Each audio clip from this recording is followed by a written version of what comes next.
Coach, you told us last week that you're going to have to try to figure out kind of what the base defense was going to be, that kind of thing. I'm curious, over the last week, do you like what the progress you made on that side of the ball, figuring that stuff out? I like the way that we've worked. I think the defensive players did a really nice job of coming out on the field with a good attitude, put a lot of effort into the practices that we had.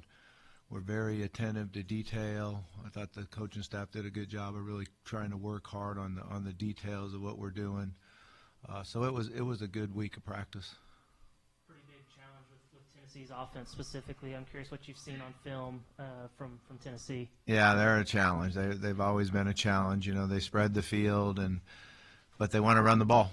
So the biggest challenge is how do you defend the pass and stop the run. So that's something that we're working hard at, is to being able to understand we have to stop the run first. Got to get a lot of bodies to the football, tackle well. Be gap sound, which we've worked really hard at, and play with great effort. So that's kind of the things that we've been emphasizing. I wanted to ask you what you thought of Coach Wilson so far, kind of a two-parter, and then what attracted Jay Hayes to hire him. Yeah, I've really liked what I've seen from Coach Wilson. He does a really nice job of getting everyone to work hard and understand what he's asking them to do. I think the communication that he's had with the athletes has been very, very good. Jay Hayes I've known for years and years and years. I guess we first became friends because he played at the University of Idaho, and obviously I coached at the University of Idaho. So that was one of the things that I guess brought us together. But he coached at Cincinnati Bengals for a long, long time. Marvin was the head coach there, and we've had a really close relationship for a long time since we met at, I think it was DVC Junior College in California, many moons ago. And then we used to go up and watch him practice at Georgetown College when I was at Louisville. So I've known him, watched him coach, watched him practice. He's a really good football coach. So when he reached out and said he would be really interested in it, it immediately caught my interest. And then offensively, putting your finger on what's happening in the second half, can you maybe discuss what needs to be better, what needs to improve there? Yeah, we need to continue to play with the same energy and excitement and detail that we have in the first half. We got to come out of the locker room with more energy. We got to run the ball better in the third quarter. One of the issues is to be able to run the ball with the same efficiency in the third quarter that we did in the first two quarters. We're still doing a good job of converting third downs, which helps a lot, but we've got to do a better job of running the football in the third quarter. How long after last week's dismissals did you start looking for Jay? Seems like he reached out in that sort of timeline.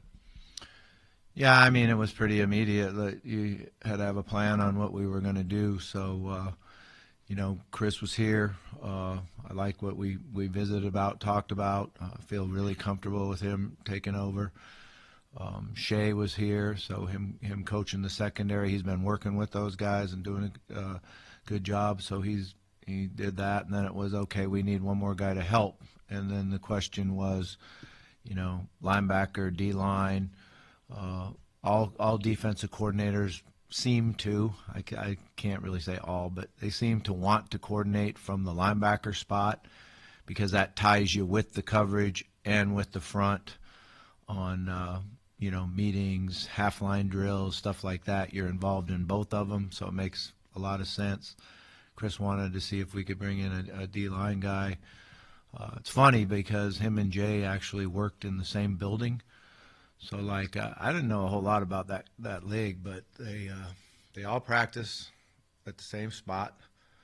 They work in the same building, and they get on a plane and travel together to play each other in the different cities. So that's pretty interesting. But they knew each other and respect each other a lot, so it made a lot of sense. And then inside of practice and out, just how have your day-to-day duties changed from OC to HC now? Yeah, I mean, there's a lot more to do, that's for sure, especially meeting with the trainer, meeting with the special teams, understanding who's going to get on the bus, who's going to get on the plane. sometimes it's a lot easier just to call plays and coach the quarterbacks, but that's part of it. I have experience doing it, so that it makes it fairly easy. And then with Jaylen Brown out, are you wanting younger wide receivers to step up in playing time, or does that rotation just shrink? No. We're going to need guys to step up. That's a great point. CJ has played both inside and outside, so if we were going to run out there today and start, he would start at Jalen's position, and Sharp would go inside where CJ's been starting at. We need Crutchfield to step up, and he's been doing a really nice job the last few weeks in understanding the offense better, running his routes more precisely. He's a big physical guy. He could really help us. He can play football, and he can make the plays. It's really not about that. It's about him that we can trust him to do the right thing on every single play. We've got to do a better job with him, and that's our job, is to get him ready and make sure that he's good to go, because he's certainly capable of making plays for us. Andy Jean's got to help out on the other outside receiver. He had a really good couple weeks of practices, and then made a nice play the other day. But you got to be able to stay fresh and stay fast, and he's got to be able to help us out there. So I think that's what kind of how you look at it. Coach, how much of the struggles on defense have been scheme or fundamentals or effort? A combination of all, is kind of how we looked at it, and then we've tried to just put it behind us and let's say, hey, tear off the rearview mirror, let's look forward, and this is what we need to do. Not so much of what we haven't been doing, but what we need to do. And we need to do a better job of getting aligned quickly, getting our eyes where they belong, and everybody getting in a good stance.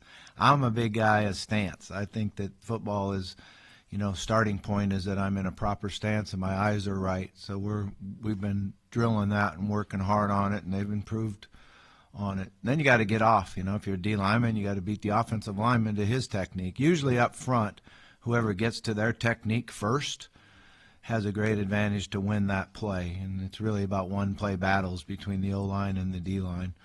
Our linebackers are working hard at their eyes and what we're seeing, and then fitting properly, whether I'm A-gap fit on this particular look or I'm a scrape fit on this look. We've got to be in the right spots, and then our secondary, our safety's got to work off of that. So sometimes if the linebackers are out of the right spot, then the secondary doesn't know how to fit, where to go, and that's where you get the big plays and the explosive plays. So that's kind of the starting point. I think it's important we all know how to shed blocks. We're working hard at shedding blocks. And then when you mention the effort, it's running full speed to the ball. Not running to the ball, running full speed to the ball. And we get all 11 guys doing that, then good things happen. You get more hits, you get more turnovers. It's just good things happen when everyone sprints to the football. He looks at possible moving a guy around position-wise, or maybe elevating a guy who wasn't playing as much on defense. Yeah, we've had a week off. We've had not a week off, but we've had a week of preparation, and then we play, Tennessee. So we're not going to talk a lot about what we're going to do with individuals and where they might line up in this first game, just to see if maybe we can get a little bit of advantage there. I get that. Any paths crossed with Josh Heupel or anybody on that Tennessee staff? Not really. I got to go up and watch Coach Heupel coach when he was with Barry. I went up there and spent a couple days their spring ball, and watched him coach and watched him work. But I don't really know him at all. How much have you changed what practices actually look like and how they're run in this first week? Yeah, they've changed. I've always believed this, and I think it's because when I was first young in the profession, a guy told me once, you can only coach what you know. And what I know is the schedule that I like and the way it goes, and so there's some change in that, and there will be. I'm not a big 4-day-a-week practice guy, although we're going to get out there today and sweat and work hard and go. What I normally like to do after the game is bring them back on Sunday night, watch the video, let the vets or the guys that played in the game get out and run. It gets the soreness out. and then practice the young guys and get them to improve knowing the offense and defense and working through that on Sunday night practice. Give them Monday off, and then come back and have a good Tuesday, Wednesday, Thursday schedule of how we work and prepare. So we'll do that after this game. But we have to get out there because we've had 3 days off and really get out there and sweat and, do a quick hour practice and get off the field today. Has anything about the way you do those practices changed from last time you were head coach here, or has that been kind of the routine your whole career? It changes a little bit because of the roster and the amount of guys that you've had on roster. So what we do is we have a couple periods throughout practice where you practice like you would in the NFL, where the ones go against the twos, but the twos are given the look of the opponent. And that's how the whole practice flows in when I was in the NFL. So it helps you get the speed that you want. It helps you get a better look. It limits your reps a little bit, but it is very advantageous to see in the type of speed and physicalness that you need in practice. So that's changed since I was here before. And then looking at this weekend's game, with the way these two defenses have played, do you expect another high-scoring game, and do you feel like the team's equipped for that? Yeah, you never know on those. I've went into a lot of games where you thought, oh, man, this is going to be a shootout, and it's at halftime 10-9. So you never know how that's going to play out. So we're certainly, though, I feel like we've got to go in and be able to move the ball and score points. Bobby, somewhat of a follow-up to what Matt was asking, kind of on how your duties change. How does that change on game day? You have so much experience being an offense coordinator, being a play caller, and doing it as a head coach. So how different will this Saturday be than previous weeks or years? I don't think it'll be that much different. I've been down on the sideline and called plays for years and years. I went upstairs this year. I thought maybe I could get a better look at it and to be honest with you, get away from the officials and just be able to focus on offense. So I've got to do a good job of just keeping my poise on the sideline and focus on calling the plays and seeing the defenses and really understanding what's going on out on the field. It's easy to point to wins and losses as a sign of improvement, but realistically to you, what do you want to see that indicates things are getting better?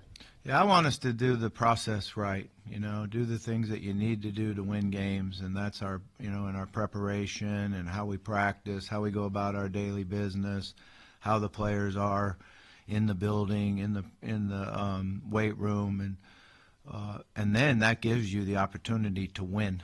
If as long as you're doing the things that lead up, the end result is with a W. So we're gonna work hard on preparing and doing things right, and then getting out on the field and compete. I want everybody out there competing hard and giving us their best effort. The one thing about being here at Arkansas, it's always been about being tough and physical and hard-nosed, and we got to get to that. I guess one more on coaching is real quick. As someone who, hasn't coached in college for a long time to suddenly come back to this level of football, maybe what are some of the challenges and advantages to doing that? Yeah, I think the advantage that he has is how many years he's coached professionally and the athletes that he's been with and helped develop and help give an edge to. And that's kind of what we were looking for here, is somebody to come in and give our players a little edge, a little something new that they haven't had. And he certainly, got right to work, got here. He drove up from St. Pete, got here on Saturday night, was in working hard yesterday, really started with getting to know who the players are, then watching the video of them, then making notes. And I think he'll have a fun week this week on giving guys a little something that they can take an edge to. And then does, obviously one of the things that changes is I guess you're the one that has the final call calling timeouts and in game management situations. Does anything change as far as the operation there now that you're the head coach?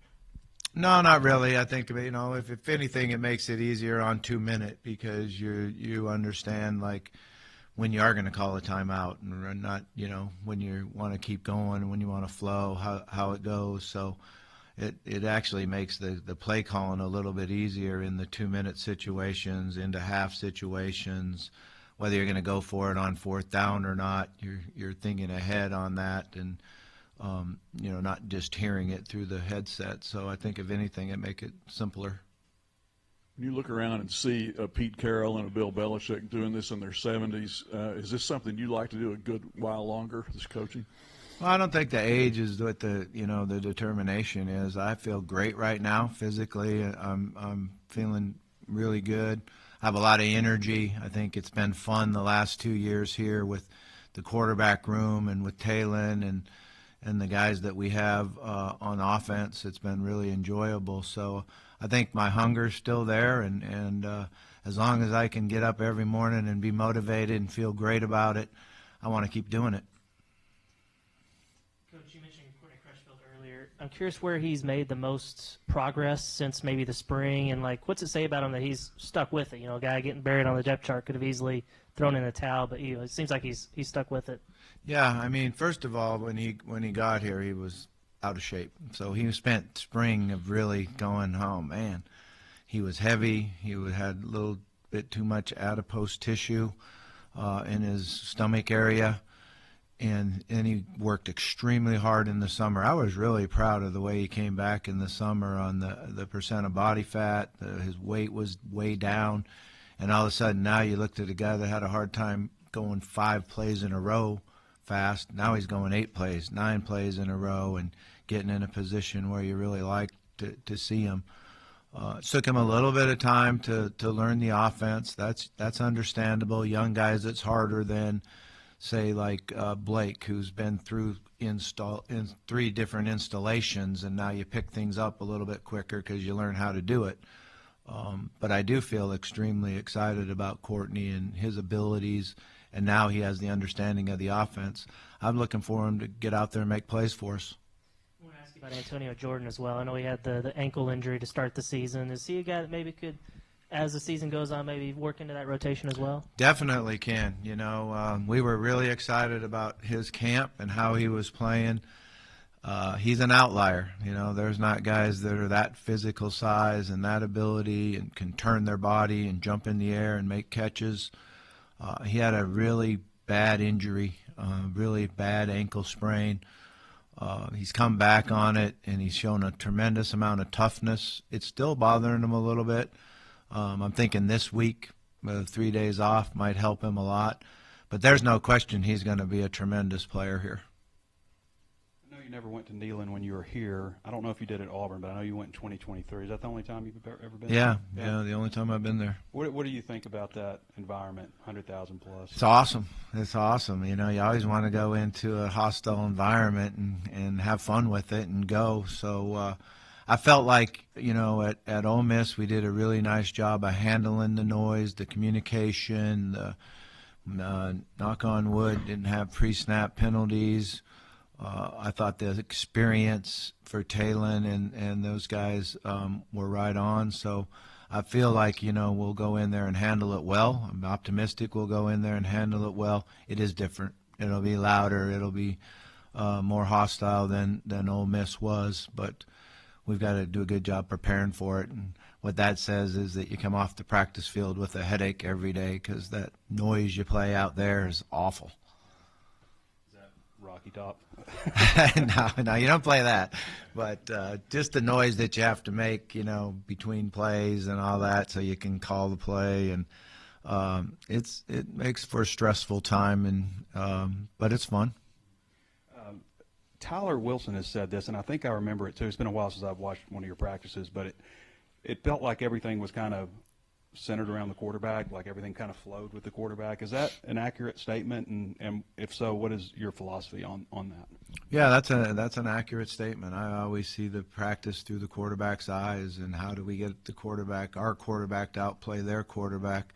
I think that's the starting point of how you win a game is our quarterback outplays their quarterback. We got a great chance to win the game. So we try to always set practice up that the progression of practice is as the quarterback goes. And that's different than how it's been, I guess. A little bit, yeah. I mean, that's not going to be a whole change different, but yeah, it'll be different. I think Morgan Turner's swapping places with you in the box. What were the conversations with him like? Did you approach Colby at all, maybe, about that? Morgan's been up in the box with me up there, and also Dylan, who does a really nice job. We've been communicating, the three of us up there. I'm not going to move Colby up there because he has responsibility on the sidelines that he's been doing a great job with. So we'll just keep it the same guys up. And just to refresh from Wednesday, is the portal list still empty? Yes, sir. You know, who would have thought 13 years ago you'd be sitting where you're sitting? Has that maybe gone through your head, the things that had to take place for you to be back here as head coach? And what does it mean to you? You know, it went through my head when Sam hired me, and how grateful I am for him to, you know, have that courage to bring me back, and really, you know, can't say enough about that. I think that, you know, that was something that was really special to me. I felt like this is awesome. I get to come back here and give to a place that I certainly left the wrong way. Since this has happened, I really haven't given it a whole lot of thought. I've really tried to focus on let's just get better today. Let's make this a place where the players like to come in, feel good about themselves, work hard about themselves, understand that they need to earn it. You know, I think that's one of the things that they've done a nice job of, is to showing that they want to make themselves marketable and what their brand is, and I'm excited about how they've approached it. I like the coaching staff, how they've approached it too. We all know that, you know, we got 8 weeks to show what we can and can't do, and let's have fun with it. Let's work extremely hard, and let's all stick together. What about Aguilar in particular? They feel like maybe they've upgraded at quarterback. What do you think of him? He's a good player. You know, he's got tons of experience. He understands defenses and coverages, and we've got to try to make him uncomfortable. And then I don't think analytics was quite around in 2012, but it's certainly advanced since then. Your fourth down philosophies in general, are you more aggressive? Do you think you'll be different than the way Sam was on fourth downs? Well, I haven't been very aggressive this year on fourth down because we have actually 0.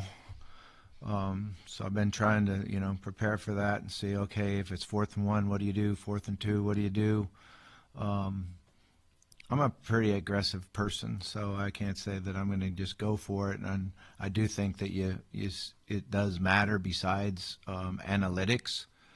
You know, I think it matters who their Mike linebacker is, who our right guard is, matters who their left defensive end is, who our tight end is, and you know, it's not just a computer game where you punch it in and say, analytics says go for it.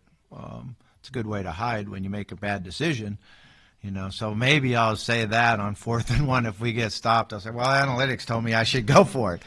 But I'm not going to do that. I believe in the players. I think it's a player-driven game.